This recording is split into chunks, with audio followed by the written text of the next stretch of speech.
Okay, a person who may kill a few pigeons, Damon. We flew him all the way from Betashares, all about some very practical tools. So I saw this presentation in Melbourne. I thought it was very good, actually. Well done, sir. Tell us about how you can make people's lives better with all your ingenuity. Over to you. Will. Thanks, Mike. Morning, everybody.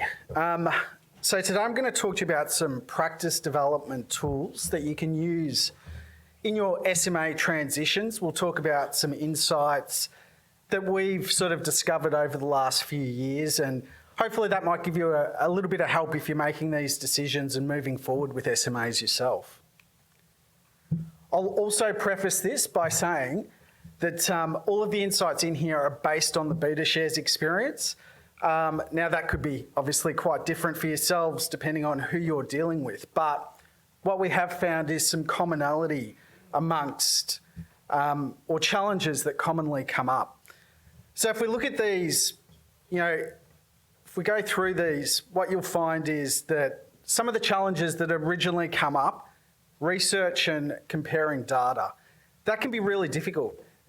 Lots of SMAs out there, lots of different asset classes, bespoke SMAs, off the shelf. So actually being able to compare the data or apples with apples can be quite difficult. You've then got platform selection. This can also be something quite tricky. We've seen a lot of businesses that traditionally have had 4 or 5 platforms that they've used historically. Moving across into an SMA can present some new challenges. You want some, ideally you want to bring that down to 1 or 2 platforms. And then you've got to figure out what are the fees across these platforms. So we've seen that they can vary quite a bit, particularly with things like your estimated costs, transaction costs, ICRs, it does vary quite a bit. So getting a handle on that can be quite tricky. Looking at whether you're going to adopt an active or passive approach, whether you're going to use core and satellite, whether you'll outsource completely. Reframing your client expectations. So quite often what we've seen is that businesses have grown up or evolved, and what they've done is sold their services. A big part of that has been the investment selection piece. So actually going back to clients and saying, well, hey, we're now actually going to outsource this. It does sometimes create some complexities. The clients might be sitting there going, okay, well, if that's the case, what am I paying you for now? So reframing those expectations for your clients. And there's a few different ways that you can do that. So making sure that you've got a bulletproof investment philosophy. That's something that we've seen a lot of businesses haven't had or certainly haven't updated over the course of the last few years. Having a value articulation document. So if the client does ask that question, what am I paying you for? You've got a document that you can talk through with them. You're going to have a tail, dealing with that tail client base that sort of resists the changes. They find it difficult to move across. You need to determine what you're going to do with those clients. Every client will also have some heuristics and different biases are at play. So we then enter the field of behavioural finance a little bit. So how are we going to start to deal with that, overcome some of those inherent client behaviours? How will we deal with that? And also preparing your team. So if we look at what we've typically seen, this is a little bit of an outline in terms of the timeframes. So what we found is the beauty parade. So that is selecting your actual SMA manager or your preferred manager. We find that a lot of businesses put a lot of energy and effort into this. This can take up to 12 months. So you'll have different managers come in, different SMA providers, asset consultants, go through those conversations with them. That typically looks like a 12-month period. Pre-transition planning. This is the area that we think a lot of businesses do tend to neglect a little bit. That tends to be sort of 3 or 4 months. People don't think about that as much. They're itching to get into it. They want to make their move into the SMA, so they jump in wholeheartedly. But that's an area where they could potentially take a little bit more time, think things through and put together a better plan. The transition of clients coming across. So typically we'll see sort of the first 25% of clients come across reasonably quickly, 50%, 75%. I've got 100% there. I don't think it ever gets to that for any business. There usually is a sort of tail, whether it's 4 or 5%. But if you're making these transitions and you get somewhere near 95%, That's about as good as it gets from what we've seen. Then the SMA review period. So you're all in, you've moved your clients across, you've transitioned.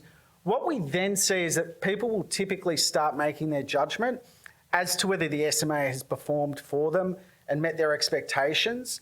That's usually a 2 to 3 year period. So here are some of the tips when you're looking at how you make these changes successfully. Here's some tips that you can use. One of the things that we've seen that's incredibly valuable, and it sounds simple, but to make sure that everybody shares the same investment philosophies. We've seen on multiple occasions where we've gone into businesses and the principals of those business have slightly different investment philosophies, and that can be problematic because, trying to share that across one client base, what you really need to do is look for some of that middle ground and decide on one way to move forward. Mapping out the key risks and disruptions. You're going to have people in your business whose roles will change significantly. They may stop doing certain activities. They'll be taking on new activities. So for your staff, this can be quite frightening. So to map it out beforehand is incredibly valuable. And one of the ways that you can do that is making continuous reinvention part of your mindset. So this looks at things like involving AI, looking for efficiencies, trying to make your business more effective so that change becomes commonplace. If it's commonplace, it's far, far easier to implement. Communicating the why. Remember this, that quite often the staff in your business, whether it's client service, whether it's paraplanning, other members of your team, they're going to be interacting with clients. So do they have the necessary knowledge? Do they understand why you're making this transition? Have you sat down and explained it to them, the reasons behind it? Because if they're client-facing staff, it's really, really important that they can express that to your clients. Having the right training, once again, incredibly crucial. Making transitions is a pretty big deal. Moving clients across, it may involve learning new platforms. There's going to be a lot of paperwork. All of these things are things that people need training for. And making sure that you take on feedback from your staff. That one's critical because quite often they'll see the blind spots before you will. If there's issues in the transition early on, they're more likely to spot it. So if you're listening to them on a continual basis, gives you the chance to address that quite quickly. So something else that you can do is appoint a transition management team. So there are third parties out there in the market that you can go to. They can provide assistance in terms of helping you go through these transitions. It's going to take a lot of the burden off you. And compliance-wise, it's going to be incredibly beneficial as well. So some of the things that they can help with, SOA and documentation, looking at the insurance requirements, the process coordination, the platform fees, those investment comparisons that I spoke about initially, making sure that you're ticking all the boxes there, pre-populating forms, making sure that you've got your bid requirements in place or obligations satisfied, and generally it's going to help you move your clients across a lot quicker. Once again, another tool that we've seen that's been incredibly valuable is client value proposition. If you're moving to an SMA, it's likely that your value proposition may change a little bit. So it's certainly a great time to review that, sit down and review it. And there's lots of different ways that you can do that. At Betashares, we've developed a workshop that we use, so we can certainly help with that.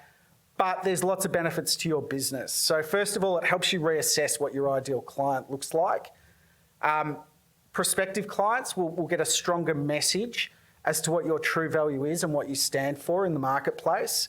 And it gives you the chance to sit down and go, okay, if we're doing a little less on the investment piece, where else does our value lie?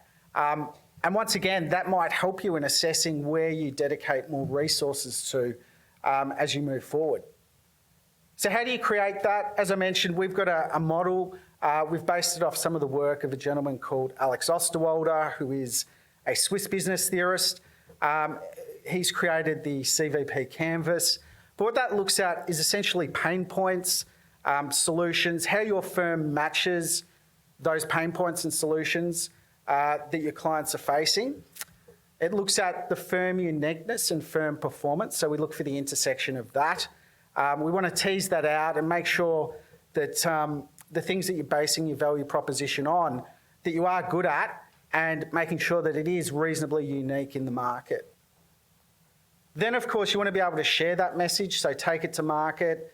How can you do that? Things like LinkedIn, statements of advice, social media posts, referral partners. So once again, it's really powerful to take a CVP out to your referral partners and say, hey, this is what we stand for.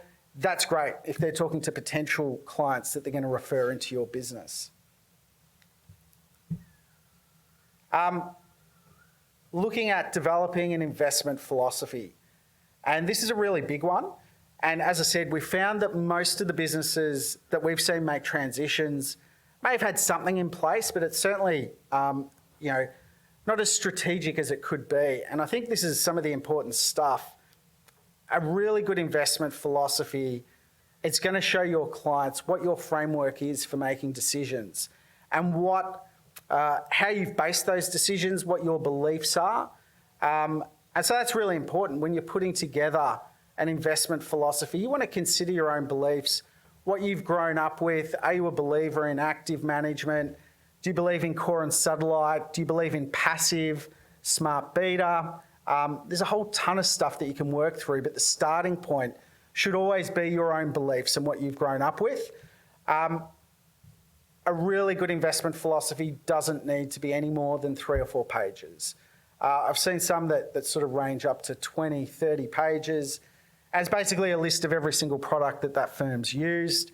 That's not a terrible thing, but we need to keep in mind that a lot of clients that we deal with are pretty simple.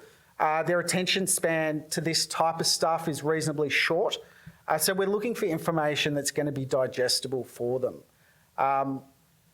We also want to make sure that we're still bringing a real focus or prominence to your role in this. So we want to be talking about the fact that you're still doing considerable amounts of research, and whether you're using a Lonsec or an SQM or Morningstar, whoever it is, you want to talk about that type of stuff. That should also be in your investment philosophy. You should mention if you've got an investment committee up and running, if you're talking to fund managers, asset consultants. These are all things that should be listed out in a really good investment philosophy.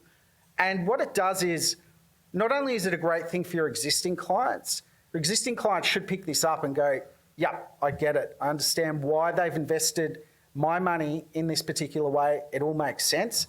But also to potential clients, they should be able to pick it up, read it and go, yep, once again, it makes sense. So when I go in and sit down with this advisor, I've got a bit of an idea of what the outcome might be from an investment perspective.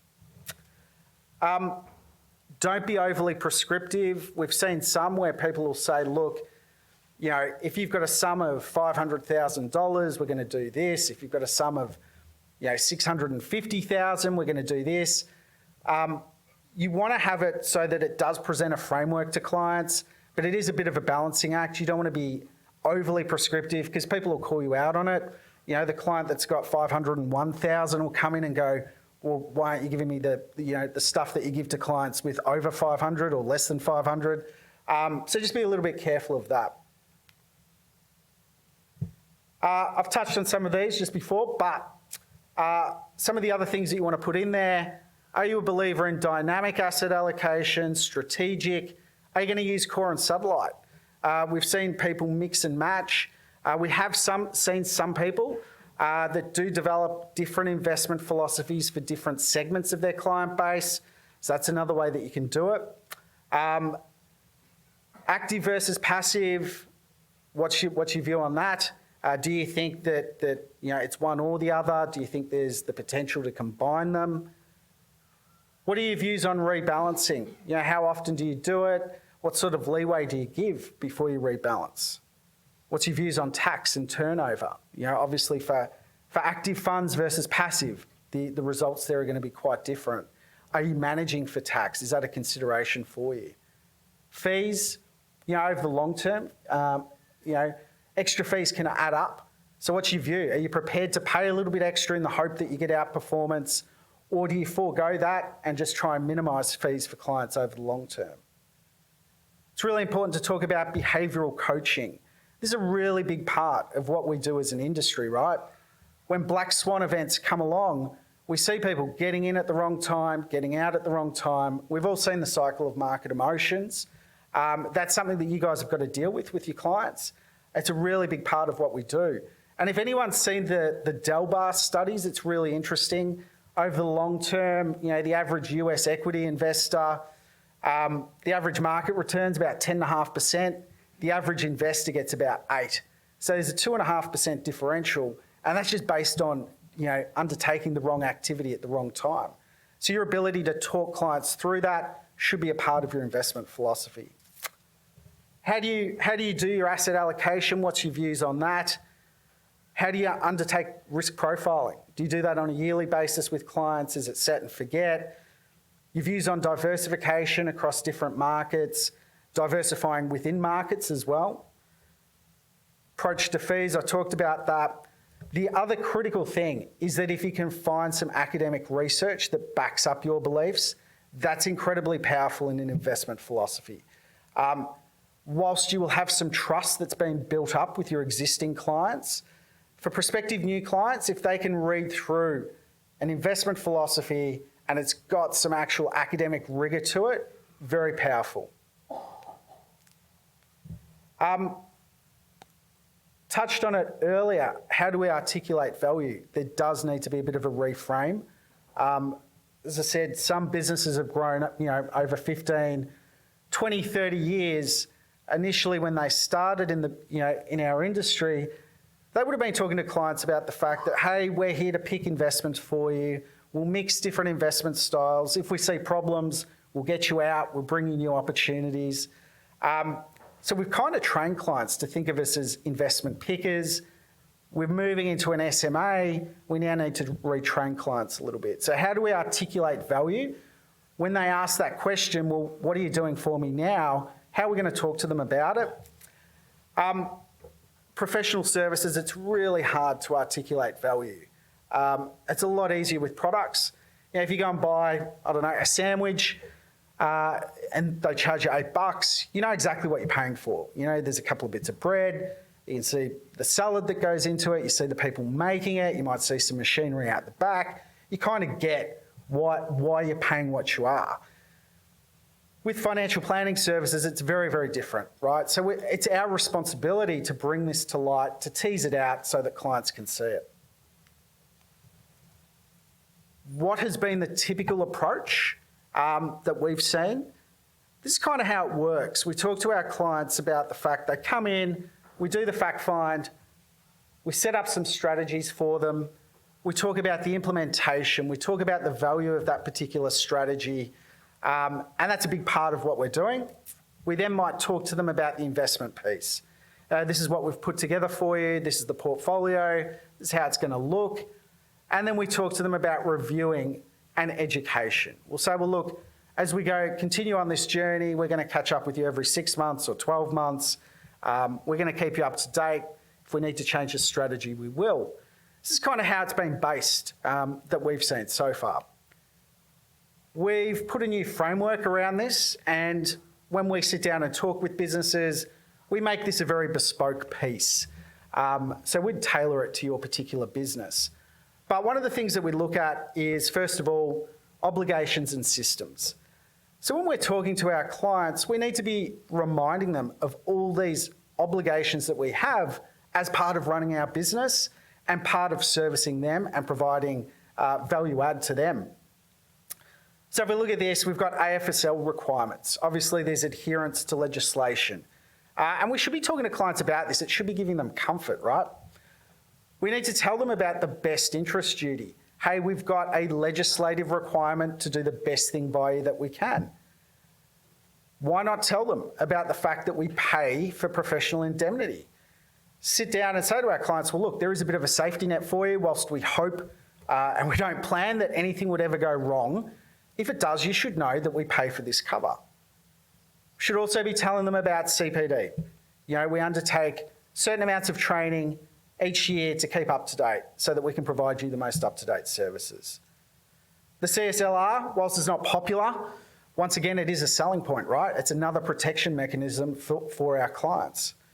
We want to talk to them about the fact that we pay for IT security, that we want to keep them safe. We take data collection and data storage really, really seriously. This is something that we pay for. Research and adherence to legislation. So this is even before we get to the strategy part.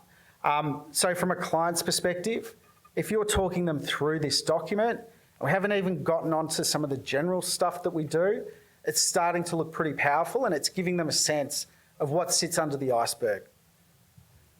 We then look at general duties, and this is all the stuff that you guys do typically day to day for your clients: collection, maintenance of data, risk profiling, debt structures. And once again, this isn't really the deep strategy stuff, but you can talk your clients through this.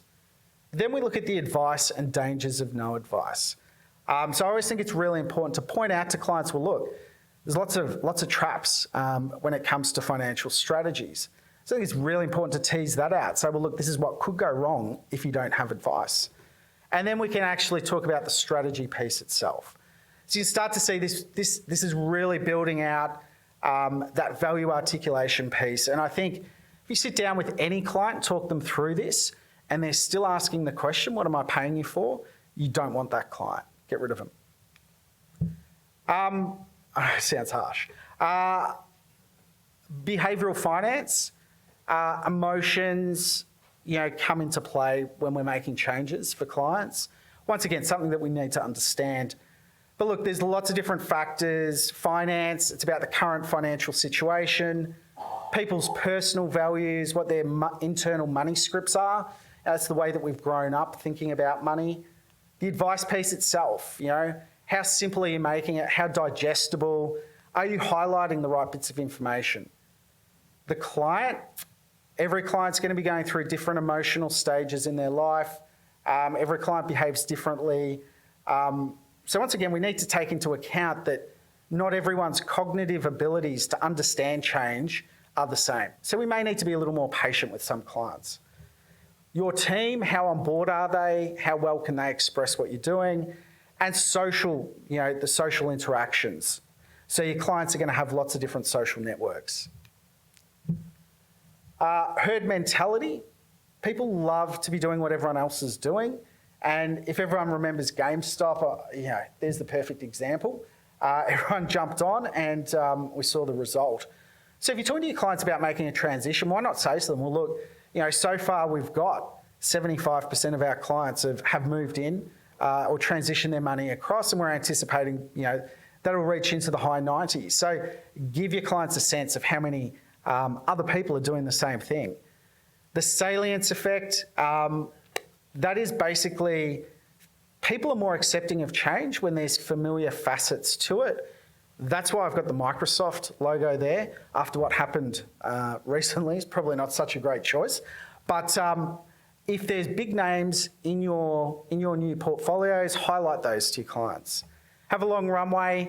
Warn your clients that you're planning to make change. People don't like being surprised. They don't want to feel like they're a guinea pig. So if you are going to be moving across into an SMA, start talking to your clients 6, 12 months out. Don't hijack them on a meeting and go, well, here's the changes we're making. That's not going to work for you. The curse of knowledge and jargon. When we've got knowledge, it's very hard to think that other people don't understand what we're talking about. There's been academic studies that medical students, after they come out of university, have picked up 13 to 14,000 new pieces of terminology. And whilst I haven't found any studies on our industry, I think it would be somewhat similar. So demystifying, trying to avoid jargon is certainly going to be helpful for you. Shorten meetings, hold multiple meetings. People's attention spans, when there's a concept called hyperscarcity, and that is when people are concentrating super hard, their IQ literally drops, and it drops by 13 to 15 points. So what you're better off doing is, if you are planning to make these changes, rather than hitting your client up in one meeting, have 2 or 3 shorter meetings. Ask clients to reconfirm their actions in writing and verbally. Once again, It's been proven that when you ask clients to repeat what you've said and when they put it down in writing, the chances of it happening and them implementing the advice are far stronger. Make the advice easy to implement and consider loss aversion. It is difficult for people to get out of portfolios sometimes. People feel losses twice as much as they do gains. So if you're asking them to move portfolio, particularly when they're carrying forward a loss, you're going to need to have a little patience with them. Finish up just with what we're doing at Betashares. As I mentioned, this is part of our services, but it is a lot broader. We're working on lots of new tools that we're delivering. So if anyone needs any help, just talk to your Betashares account manager. More than happy to help you out. We're good? Okay, thank you very much. Well done. You killed it. Right.